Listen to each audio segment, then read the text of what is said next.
The New York Mets are one of the most favored teams to win the World Series this year, yet they're about to play the San Diego Padres, who have had their number this season. Should we be worried as Mets fans? Are the Padres going to pull off an upset? We'll be discussing on this crossover edition of Locked On Mets and Locked On Padres. You are Locked On Mets, your daily New York Mets podcast. Part of the Locked On Podcast Network, your team every day.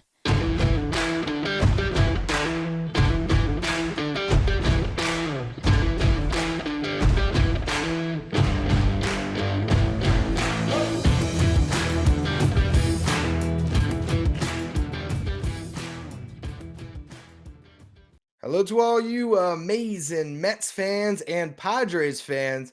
You are listening or watching Locked On Mets. I'm your host, Ryan Finkelstein. I got Javi Reyes of Locked On Padres here to talk a little bit of trash ahead of this series. Mets versus Padres, wild card round, two teams that don't see the playoffs often. Let's just take a minute to rejoice that our teams did it. They didn't collapse like last year when we were the embarrassments of the National League. We're in the playoffs together. Isn't that great? That's a great point. I actually almost forgot about that for a second. Both of our teams kind of collapsed. I think the Padres were a little bit more up there than the Mets were at one point last year, but then the Mets, eventually the Braves came in and whatnot. And for the Padres, it was like of, seismic proportions. You had dugout arguments and whatnot. And then you had just players that just stopped remembering how to play, like Trent Grisham. And now look at us. Look at us playing each other the first round. It's kind of poetic, actually. It is. And, I want to start going through what's happened this season between these two teams because they met twice.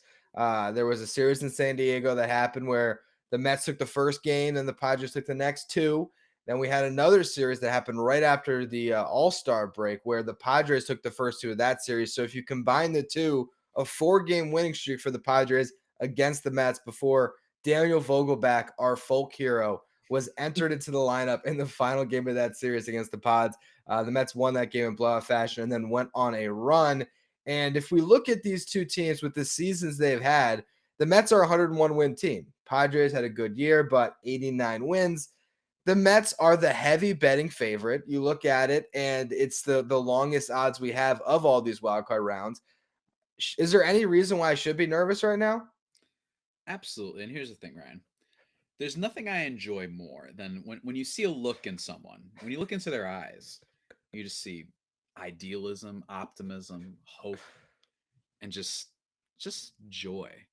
And seeing that after years of torture, right? Because the Mets really had like a really long tenure. You have a weird ownership situation. You don't want to spend money despite the fact that they're the Mets. You don't do it properly. And then you go in and you have a great season. And then you have the Braves fiasco, which we can get into later, because I have some beef with that narrative, how it's been talked about. But there's nothing I love more than just having the little scoundrels from San Diego. These Mets fans. Hey, Dad, yay, Pete Alonso, yay, let's go watch deGrom. And then just seeing that childlike nature just be snuffed out.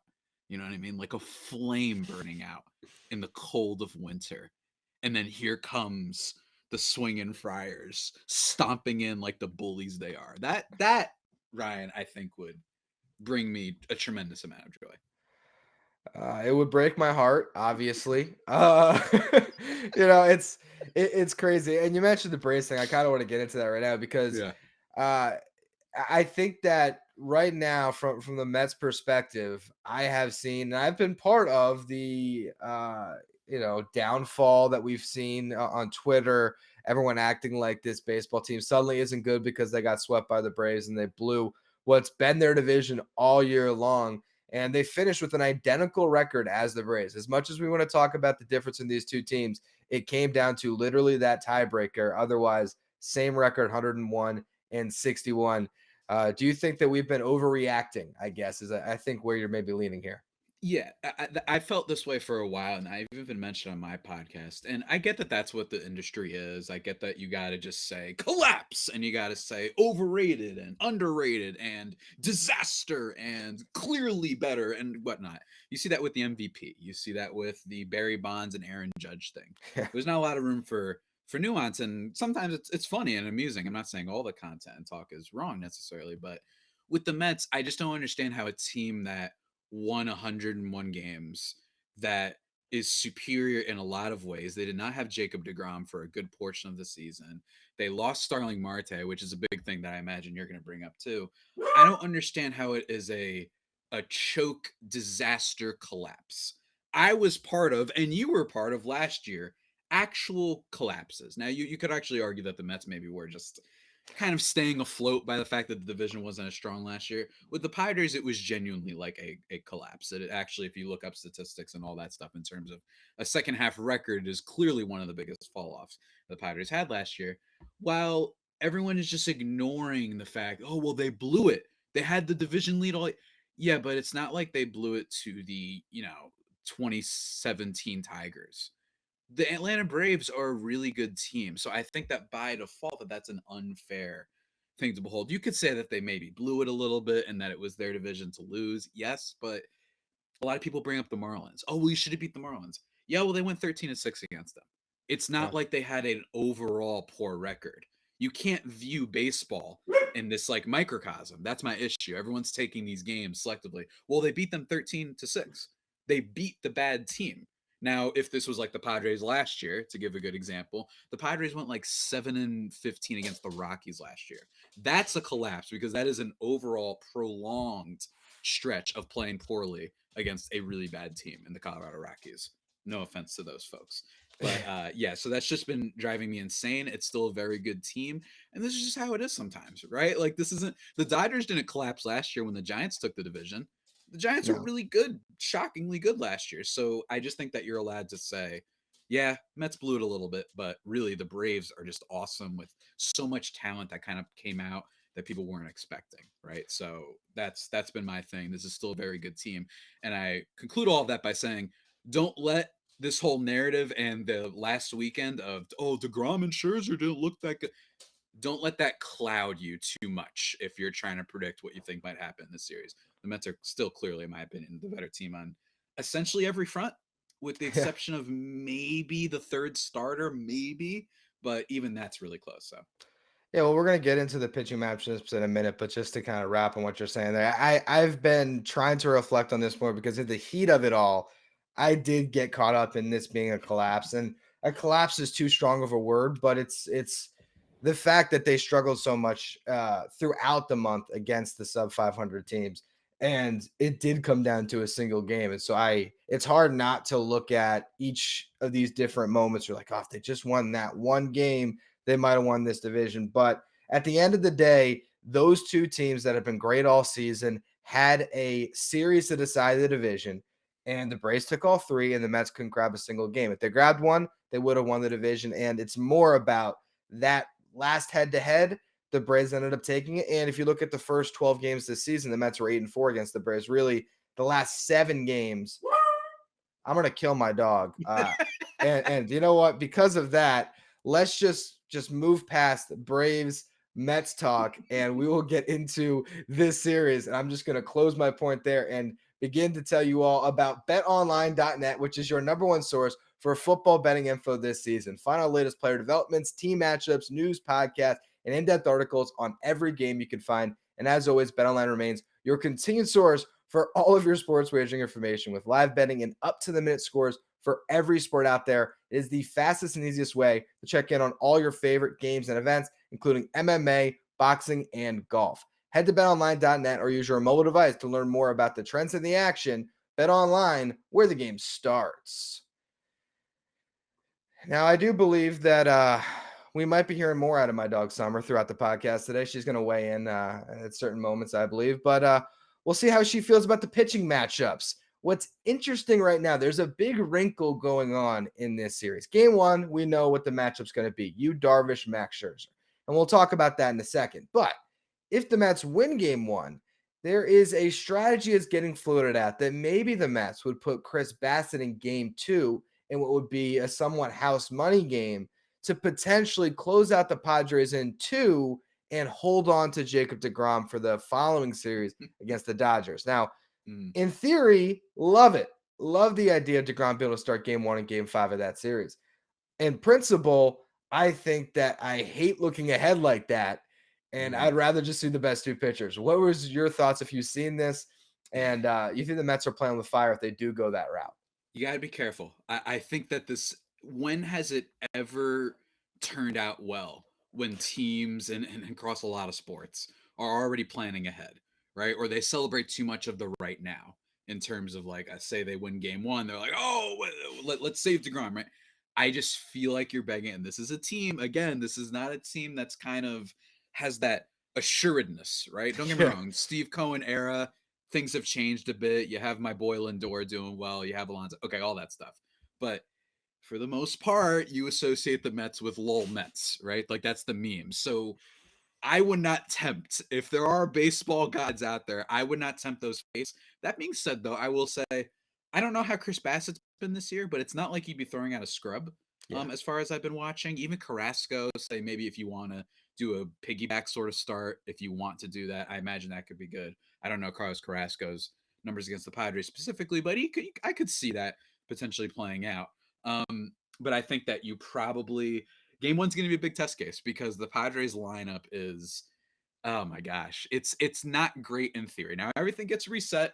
It is the playoffs. Everything deserves a reset, but for the most part, a team with Juan Soto and Manny Machado should have a better overall offensive output in this. They do not hit a lot of homers, which is something I know that deGrom struggled with recently. So maybe that is a reason to play him and just say, screw it.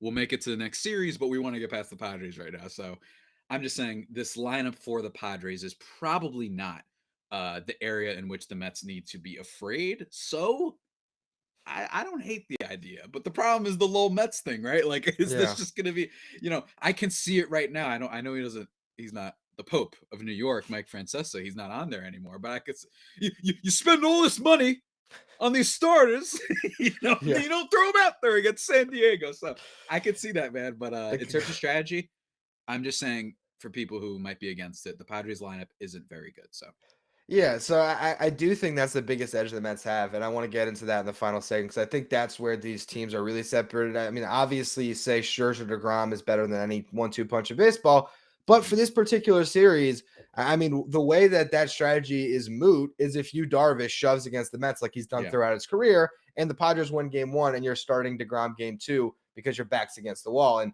this season, Darvish has pitched 14 innings against the Mets. He's allowed just one run, 2-0 on the season. For his career, he has a 2.58 or 2.54 ERA against the Mets. But the stat that really jumped out to me, he has a 0.741 whip.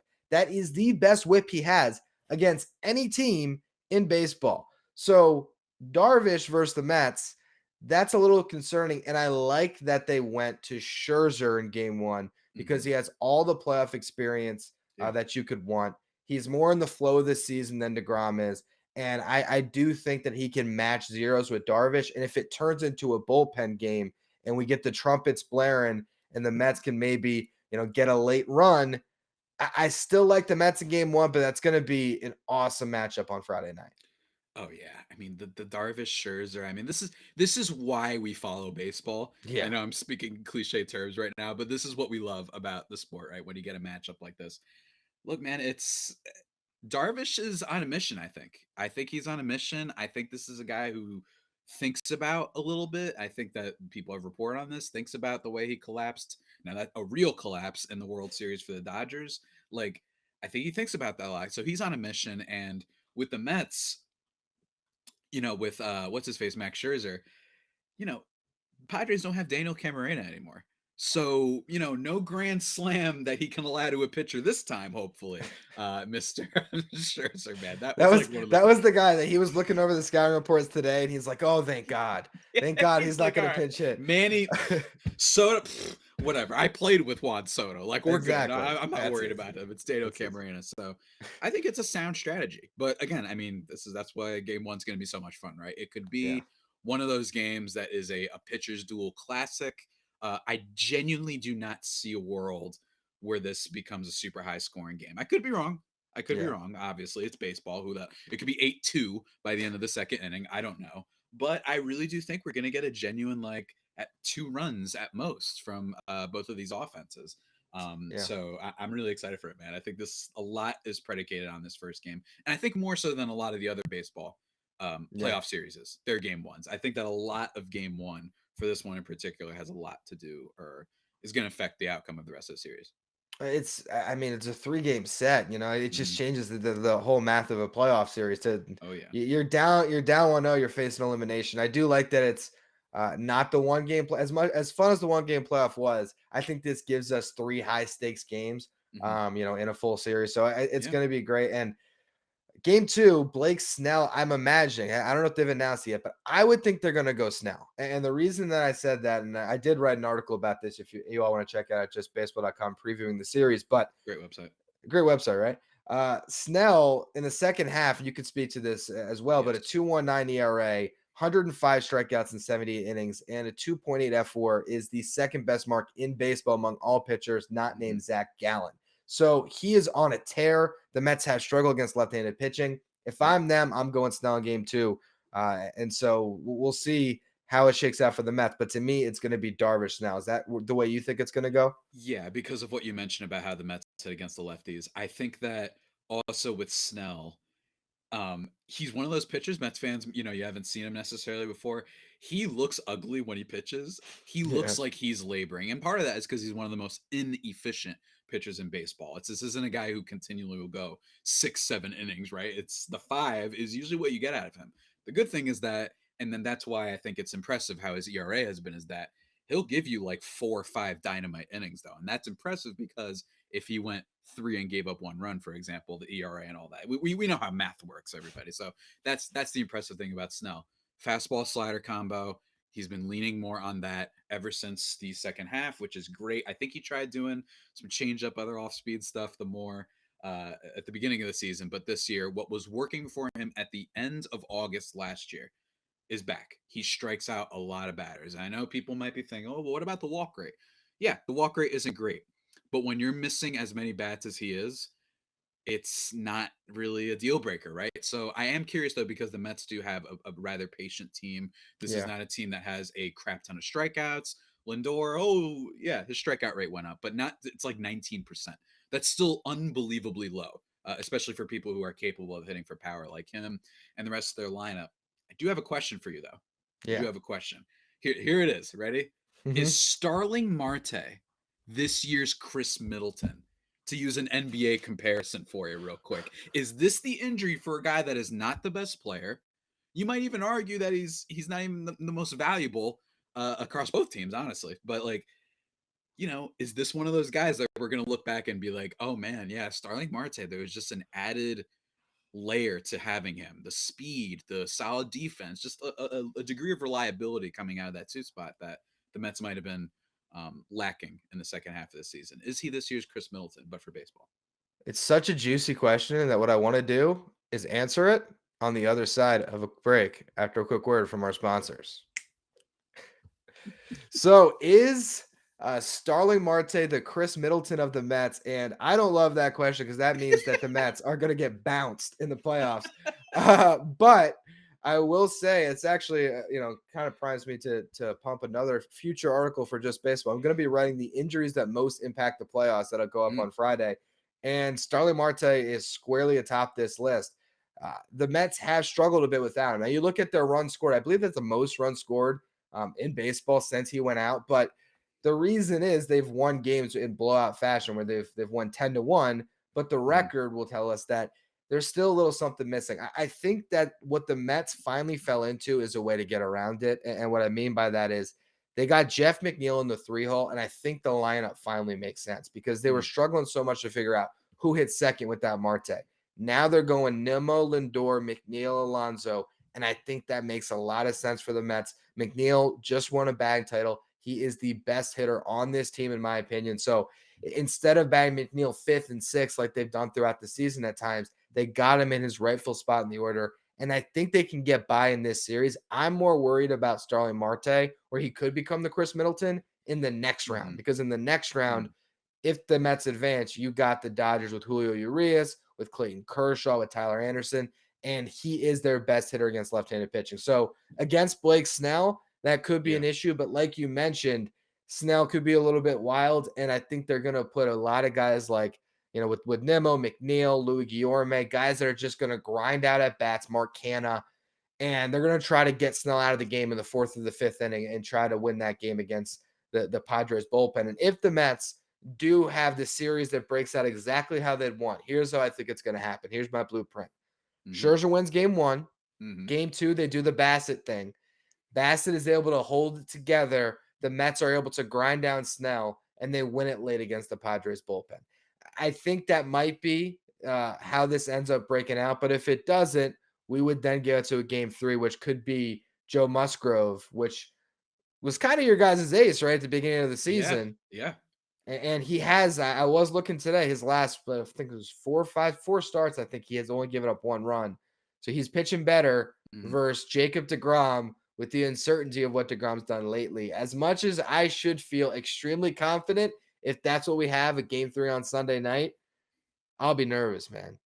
I mean, that will be also like appointment television, I think, for a lot of people, because it's kind of the symbol of both franchises. Don't get me wrong, we have the shortstop, we have Manny Machado, we have that shortstop Goober, we have some other guys too, but there's something, and I know you pitched for the Pirates, but there's something so Padres about Joe Musgrove. He is a San Diego native. He threw the first no-hitter and whatnot. So I don't know. I would feel pretty good about it, but with one more thing about the Snell thing, it's so interesting because the Mets have the type of lineup that we were mentioning, like, isn't going to be prone to having a million strikeouts. Francisco Lindor isn't the type of player that strikes out 3 times. With Lord knows with Brandon Nimmo and Jeff McNeil, those guys are pests, right? They're not going to hit you like the home runs to end the game, but they're the type of pitchers that I could see Blake Snell struggling against. But then he's a lefty, so that's what I think. Game 2 is just going to be a blast to see how that kind of plays out, but.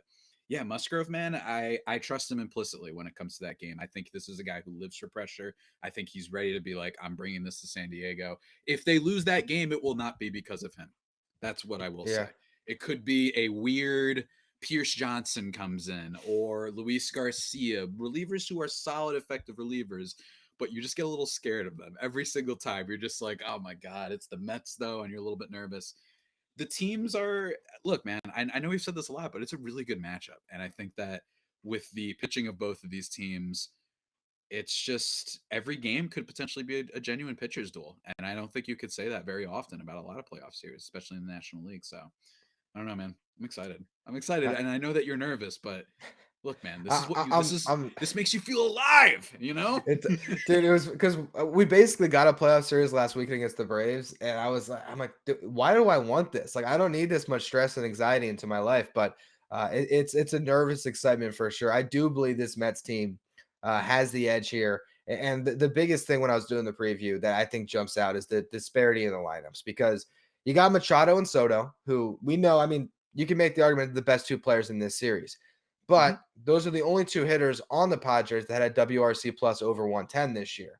Yeah. You go to the Mets. You got Brandon Nimmo, 134 WRC plus. Francisco Lindor, 127. Jeff McNeil, 144. Pete Alonso, 144. You go beyond that. Guys like Mark Canha has an WRC plus over 125. Daniel Vogelback with the Mets has as well. Yeah. Eduardo Escobar was the player of the month in September. Yeah. Like, their lineup, right time, it's so much better, even without Starling Marte, than the Padres, that it's hard for me not to just look at it all on paper and think some way, somehow, this Mets team is going to figure this thing out. Yeah, and look, Padres fans, we've talked plenty about Lindor and Alonso, but that Nimmo to start off is really annoying. McNeil is going to hit a lot of base hits and generate a decent amount of walks too. He's solid.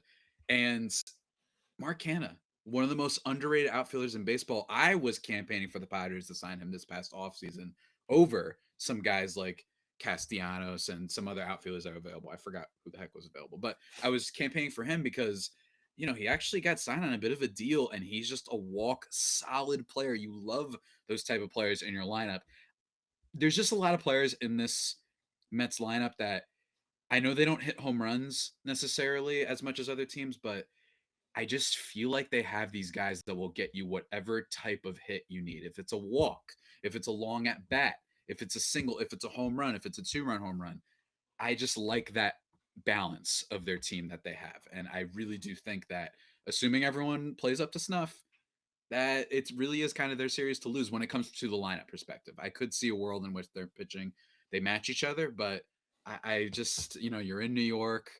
I don't know, man. I don't know. I just think the setup is right that if they do have a series loss, that it just won't happen round one. I think a lot of the aura is from last weekend, and that we Yeah. shouldn't let that take away from the whole body of the season. And a lot of people, I bet you, there's a lot of people right now. We talked about BetOnline before. They're thinking, oh man, the Padres got this in the bag. Everyone's doing their playoff bracket. Everyone's picking if there has to be an upset. They're saying, oh, it's the Padres. Oh, it's the Padres. It's Padres. That's what everyone's probably saying. I haven't seen anyone really like if there has to be an upset. I feel like they're picking this series, but I'd warn people that recency bias is a thing, and the Mets are kind of the candidate for that right now. So Here's the X factor I see for the Padres, because if you're the Mets pitching, it's pretty easy to just say, all right, if you got, as long as you got no one on base, just kind of pitch really carefully around those two guys, Machado and Soto, and mhm. then try to deal with the other hitters in this lineup.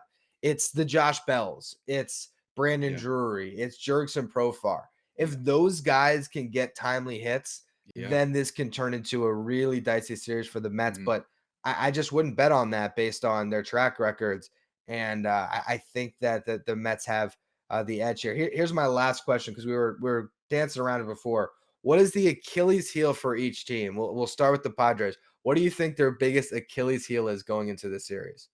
Achilles heel, I'd say is I think that we talked about it pretty well with the Snell thing. It's possible that they just drain him and that they get one run out of him, maybe, but it's like, oh, he only went four. And then the Yeah, Padres are a little bit nervous about trusting some of their bullpen arms who have been better in the second half. Robert Suarez, probably one of the better rookies on the team this year. He's been really great. He throws gas too, so be careful of that. Um, Achilles heel, man. Achilles heel. I think that when the time counts, they aren't always the best team with runners in scoring position. I know that that might be a little bit um, inflated, those numbers, because against the Dodgers this year, I think I saw one RBI in total, to be honest with you, against the Dodgers this year. So that might be a thing there, but I think that's what it is. I think it's that if they go out and Snell can't go deep into a game, I think that's where the issue strikes. I don't know if this is a team that can do comebacks the way that they yeah. did last year and the way that they did in 2020. This does not have a vibe to me that this team is like, yeah, we're coming back. We feel great about this, right? And if Soto and Manny aren't going, Jake Cronenworth has been a good player, a very good player, but is he the type of guy who's going to hit well for you? Jurickson Profar, we thought he would, but I don't know if he's going to right now. And then Ha-Seong Kim, I actually strangely feel really good about. I don't know. I really feel good about Ha-Seong Kim. I don't know. I His bat? smell the mojo. That's my prediction. I think Ha-Seong Kim's going to have a good series. But yeah, I just That's a think hot that like take. what you mentioned with Drury and Bell, those guys were supposed to be the added depth in the lineup to make it that you weren't just adding Juan Soto, that you were like, okay, yes, Tatis isn't there, but you're going to have Drury, you're going to have Bell having a great season, Drury having a career breakout year, and you have not quite got that. So that's the issue. I think that those are the two Achilles heels, that if at the end of this lineup they can't get those guys to drive in runs or even just get on base, then they're going to be in trouble. Yeah, I think that when it comes to the Mets and their Achilles heel, you mentioned hitting with runners in scoring position. To me, that's not necessarily the case. I think for the Mets, the Achilles heel is just the lack of ability to hit the ball out of the Mhm. park.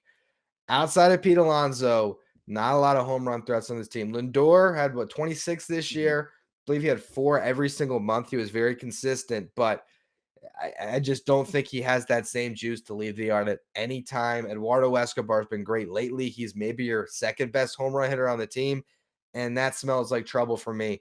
I don't know if that's going to hurt them necessarily in this series, but we saw it hurt them against the Braves. They had to play the Dodgers and the Braves throughout the playoffs. I think that is the biggest hole that can really come up for the Mets. And also, it's the ongoing problem all year, finding someone to hit against left-handed pitching from the DH spot. We'll see who they go with. There's 2 kids. I talked about it with Aram actually on yesterday's show. Francisco Alvarez, Mark Vientos. Who's that going to be? So if you want to check that out, you can listen. But I think those are the issues. But it's going to be a hell of a series. 3 games, 3 great pitching matchups. I can't wait to watch it.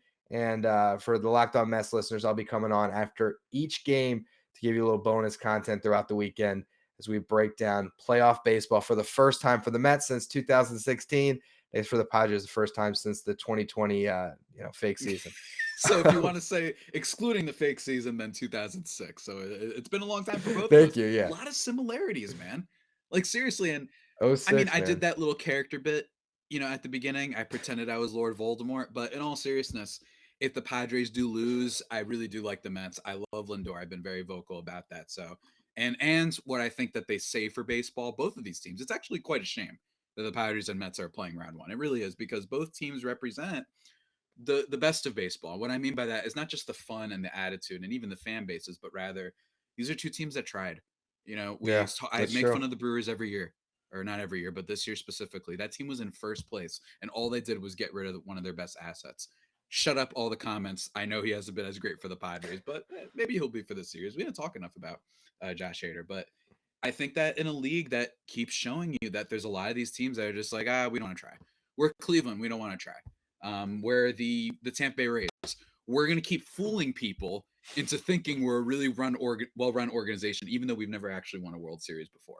We just make the playoffs and then get bounced by Boston round one, right? So I think that it's actually quite a shame. You want both of these teams to show, guess what? Actually, you pay for stars, right? It's not the only thing you do, but you go out there, you make an attempt, and you will be rewarded. So I think it's a little bit of a shame that they're playing round one. I like both of them, obviously, but I'm excited, man.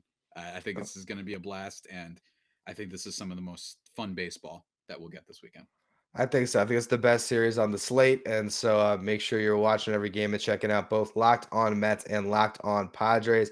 You can follow me on Twitter at Finkelstein Ryan. Follow Javi at Javi with 2 eyes Pano. And make sure you make your second listen today. Locked On MLB, hosted by Paul Francis Sullivan. Locked On MLB is where you want to go to stay up to date with everything going on in Major League Baseball. You can follow Locked On MLB wherever you get podcasts.